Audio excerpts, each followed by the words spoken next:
Bonjour, dans cette vidéo nous allons résoudre l'équation trigonométrique suivante. Résoudre dans R l'équation 2 sinus au carré de x moins 3 sinus de x plus 1 est égal à 0. Si on pose x est égal à sinus de x, alors l'équation 2 sinus au carré de x moins 3 sinus de x plus 1 est égal à 0 s'écrit sous la forme 2x au carré moins 3x plus 1 est égal à 0 avec x est compris entre moins 1 et 1 tout simplement car on a x est égal à sinus de x et on sait très bien que la fonction sinus de x elle est comprise entre moins 1 et 1. L'équation 2x au carré moins 3x plus 1 est égal à 0, c'est une équation du second degré. Donc, nous savons alors comment résoudre une équation du second degré, ax au carré plus bx plus c est égal à 0, en utilisant le discriminant, delta. On a delta est égal à b au carré moins 4ac. Donc, si on trouve que delta est strictement positif, on a deux solutions distinctes pour l'équation ax au carré plus bx plus c est égal à 0.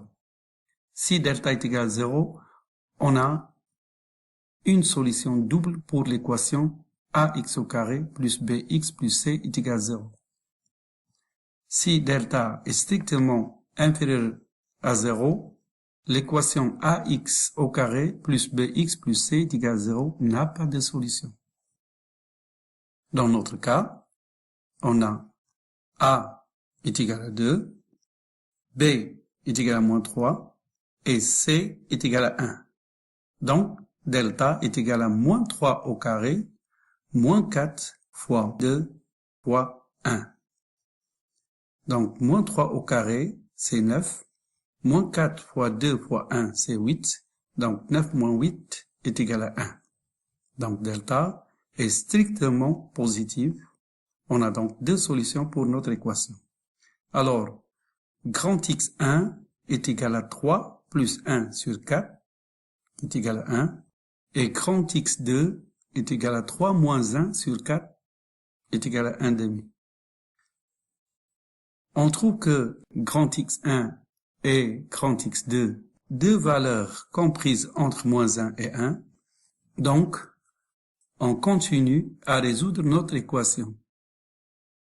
Et si on a trouvé grand x1 et grand x2 ne sont pas des valeurs comprises entre moins 1 et 1, on dit tout simplement que notre équation 2x au carré moins 3x plus 1 est égal à 0 n'a pas de solution dans R.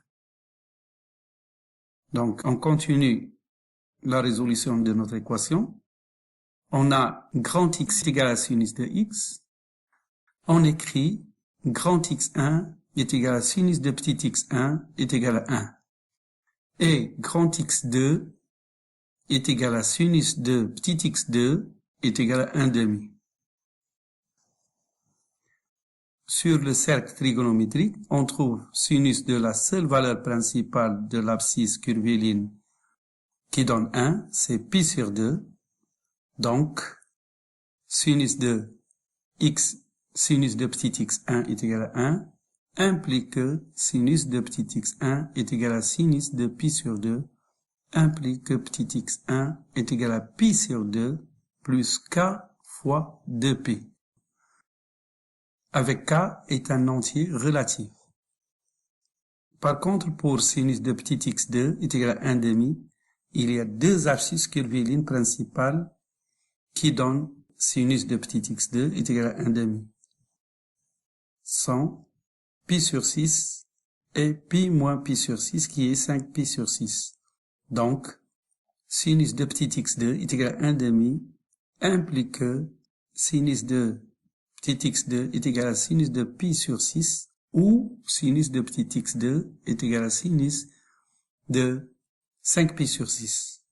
Donc petit x2 est égal à pi sur 6 plus k fois 2pi ou petit x2 est égal à 5 pi sur 6 plus k fois 2pi avec k est un entier relatif.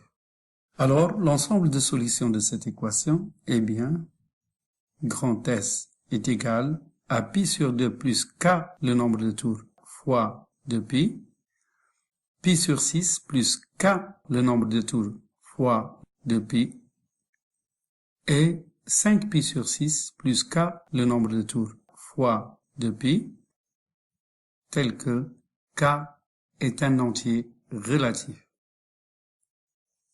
Notre vidéo touche à sa fin et à la prochaine vidéo pour d'autres exercices et au revoir.